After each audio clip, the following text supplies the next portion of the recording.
Intinya zat kuning dan zat merah ini digunakan untuk hal-hal yang penting saja, untuk upgrade Pokemon yang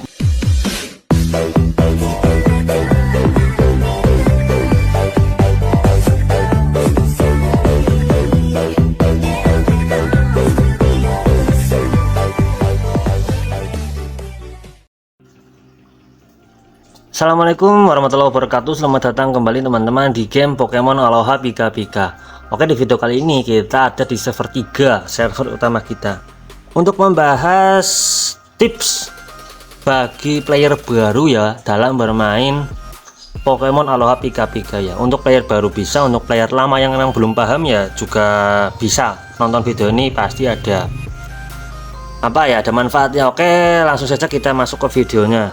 Tapi sebelum itu, silahkan teman-teman klik tombol like dan juga subscribe supaya teman-teman tidak ketinggalan update konten terbaru dari channel kita. Terima kasih. Oke, langsung saja kita masuk ke pembahasannya. Tips bagaimana kita sebagai player baru ya untuk bermain Pokemon Aloha Pika Pika ini seperti apa ya. Sebenarnya kita juga sudah pernah ngebahasnya di video yang dulu banget ya, manajemen resource ya. Tapi kita ringkas saja ya. Di video kali ini kita ringkas karena ada banyak player baru, terutama di bulan Juni kemarin banyak player baru. Oke, yang paling pertama dilakukan untuk player baru yang paling penting adalah menabung. Menabung apa? Menabung diamond teman-teman. Diamond ini paling penting ya. Diamond ini adalah material atau komponen paling penting di game ini ya teman-teman.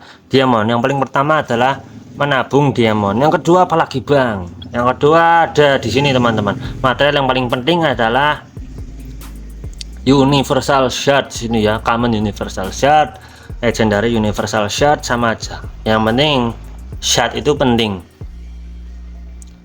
Yang pertama tadi ada diamond ya, diamond ini ya, diamond. Yang kedua ada Universal Shard. Ini komponen paling penting di game Pokemon. Oke, langsung saja. Bagaimana cara kita mengumpulkan menabung diamond?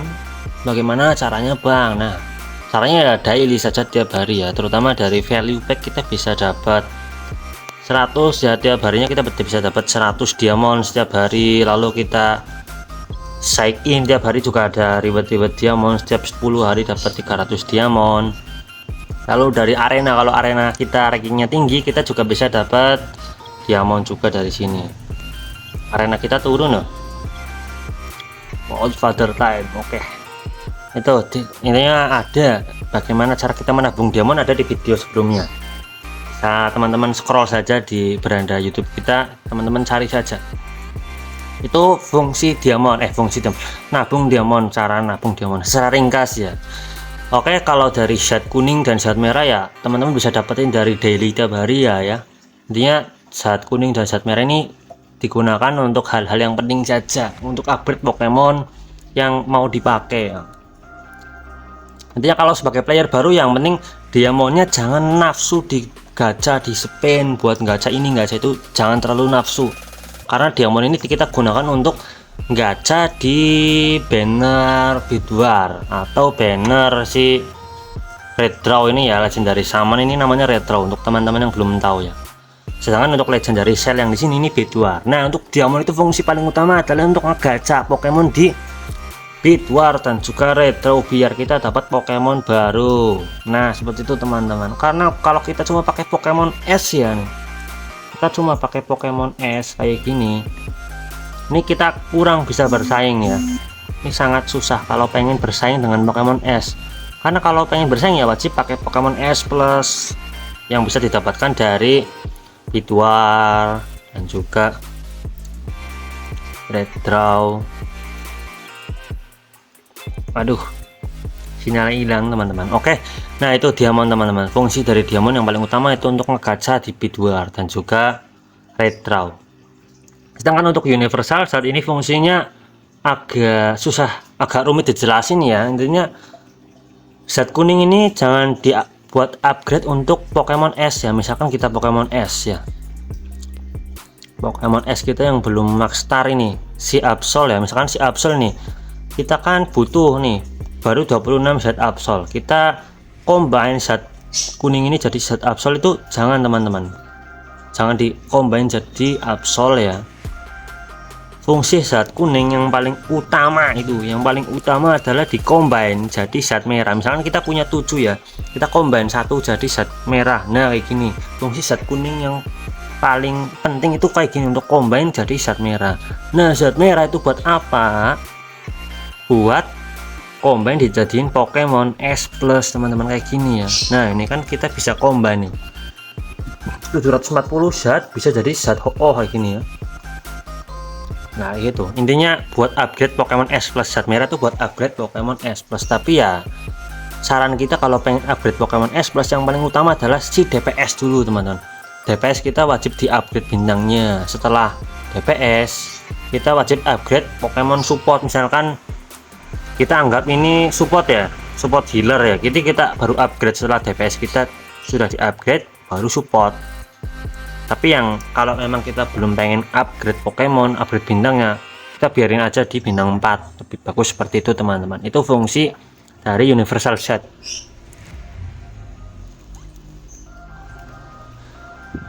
Intinya tipsnya kayak gitu teman-teman. Tipsnya itu bisa nabung diamond, bisa gacha di saat yang tepat ya, untuk kebutuhan yang tepat juga. Diamondnya untuk gacha yang tepat, jangan untuk gacha ini nih diamond card draw, jangan gacha pakai diamond. Ini kan pakai 1800 diamond, jangan. Trinket card draw di sini, kalau gacha di sini kan kalau nggak salah itu 680 diamond ya, jangan gacha trinket pakai diamond. Intinya fungsi diamond itu hanya untuk ngegacha di bid war dan juga di redraw ini. Selain itu sesuai kebutuhan saja. Misalkan ya kalau teman-teman sudah level 65 apa ya, ini ya buka runestone itu 65 kalau tidak salah, bisa buat ngegacha runestone. Tapi ya menurut saran kita jangan ngegacha rune pakai diamond, nanti juga lama-lama bisa kekumpul runnya ya. Lalu chip ya, di sini chip kalau teman-teman pengen gacha chip sebenarnya tidak masalah ya, worth it saja, karena kita di sini juga sudah gacha 300 kali chip nih, sudah pernah gacha 300 kali, dan ya worth it juga. Kita sudah full set loh, full set ungu tuh, banyak yang ungu, kita juga sudah full set. Tapi ya kalau teman-teman punya banyak diamond, intinya diamond itu jangan sampai limit itu, jangan sampai kita cuma punya 1000 diamond, berapa ratus diamond gitu, jangan. Minimal kita punya 20.000 diamond, itu kita sebut saldo minimal ya, saldo minimal diamond kita minimal 20.000 atau 15.000 lah ya, paling minimal 15.000, biar kita ndak begitu rugi kalau ada fortune rate ya. Fortune rate itu event bulanan yang bisa kita gandain diamond. Kalau kita punya diamond sekian bisa digandakan jadi sekian gitu. Minimal kita punya saldo itu 15.000 diamond, minimal banget ya. Kalau emang VIP 10 ke atas ya minimal 32.000 lah, 33.000 lah, biar kita masih bisa berputar terus diamondnya ya. Intinya sama aja kayak kita manajemen duit lah ya, kita harus mikir muter ke depannya biar kita bisa ambil Pokemon baru lagi. Kalau kita punya banyak diamond kan gampang, kita pengen ambil di bid war kita gampang karena kita punya diamond banyak. Kayak kita di sini kan 72.000, kita ambil ini bisa ranking 1 bisa nih. Sampai ranking 1 kan 7.000 poin ya, 7.000 poin palingnya cuma 49.000 atau 47.000 lah, itu bisa. Tapi ya kita gampang sesuai kebutuhan lah. Kita nih nggak ambil nih, kita nggak ambil Celebi kali ini karena ya kita belum butuh banget. Di samping kita belum butuh banget, kita nggak bisa bersaing di sini. Kita nggak enak loh, kita ada si F2P only udah 4.000 nih, kosong juga udah 4.000 nih, jangkrik buat kosong loh, nggak jelas kosong, katanya mau ambil sebiji, mau ambil ranking 1, nggak jelas kosong loh. Intinya ya diamond itu digunakan hati-hati teman-teman, jangan nafsu banget gacha-gacha brutal seperti itu teman-teman. Oke, untuk video tips bagi player baru tentang diamond dan juga universal set kita akhiri. Kita sampai jumpa di video kita yang selanjutnya. Akhir kata wassalamualaikum warahmatullahi wabarakatuh.